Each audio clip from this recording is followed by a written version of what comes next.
Welcome to another Palaview education video. Today we are cooking up. I am going to be describing to you the physics of tokenization and what that means for the future of financial markets, technology, blockchain, everything. Okay? So, just so you know, you guys aren't just taking my word for it. BlackRock CEO agrees with me that the next generation for markets is tokenization. And now BlackRock, you hear about a lot. You hear about this Larry Fink guy a lot. Everyone's all nervous about him and how powerful he is. But believe me, Palaview will probably be buying a significant amount of voting shares in BlackRock over the next 5 to 10 years. So there's really nothing to worry about.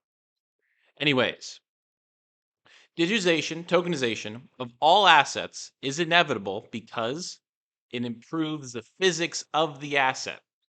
So let me use an example to describe how and why this is the case. This is Yoda from The Phantom Menace. Yoda, in the first episode of the prequels, was a literal puppet with strings and sticks and people underneath that chair that he's sitting in, moving his face around, everything around, manually. Okay. He wasn't able to do much besides sit and talk in this movie because he was a freaking puppet.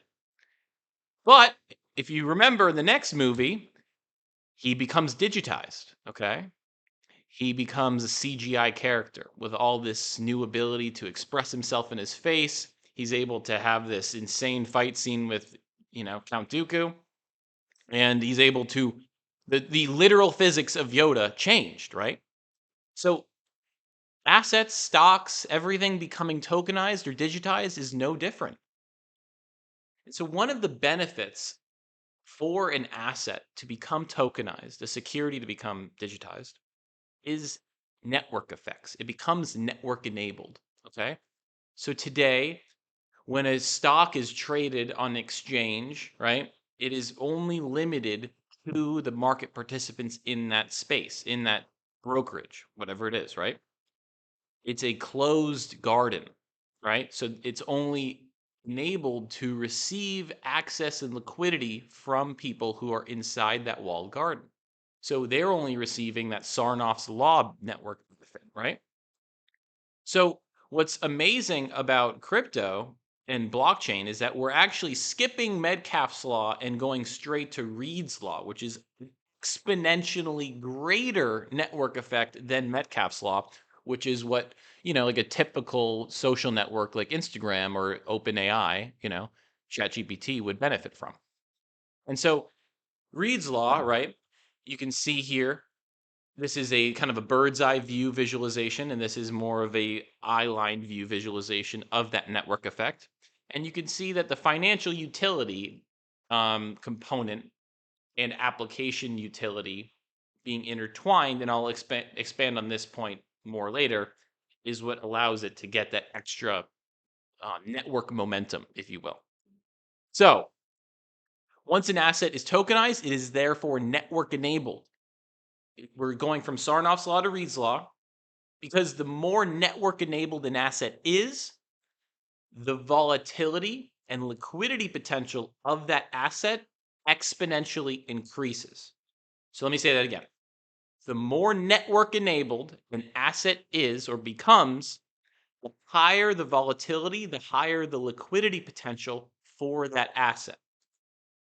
So, what does this mean for Palaview? What does this mean for an investor, a speculator, a businessman in this space? Okay. It means that where true value, where true liquidity will accumulate in crypto over the next 5, 10, 15 years is in sector specific software that hosts the liquidity for tokenized securities. So, what do I mean?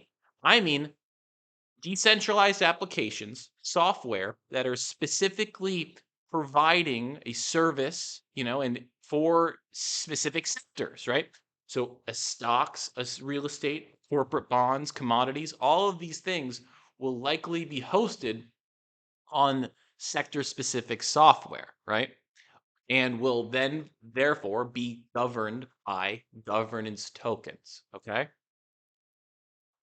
but more importantly, arguably, is that these softwares will likely have a winner take all characteristic to them. So there will be basically one winner per sector, is what I'm arguing. And at the end of the day, these governance tokens may be the greatest investment opportunity of our entire lifetime. The governance tokens of the sector specific softwares that tokenize and host liquidity for tokenized real world assets. But there's one big caveat here. BlackRock and these other institutions are absolutely able to build out and roll out centralized versions of the same technology that I'm talking about. So, what I want you guys to understand here at Palaview is that we're looking to not only highlight market opportunities that are relevant to you as like relevant to you in the context of a speculator investor, but we also want this to highlight opportunities for you as an entrepreneur and a business person because these opportunities exist. Like what I'm describing here, I would say that arguably all of the things that all of the platforms that will benefit from the stuff that I'm talking about have probably not been built yet. Those teams have not been built yet. So, stuff to think about. And yeah, I hope you enjoyed the video.